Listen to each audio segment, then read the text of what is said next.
Hello everyone, I hope you are doing well. Today we will talk about how to change your background photo or how to add your background photo on the application of REDnote.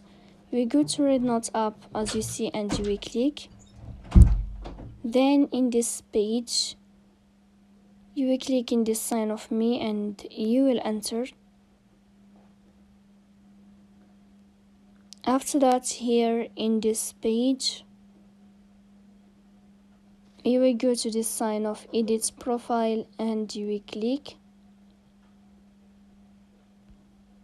Here in this page you will go to photo to background photo,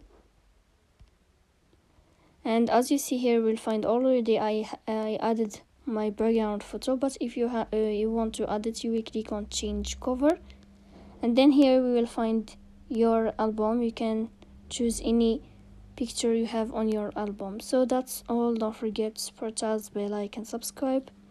See you next time.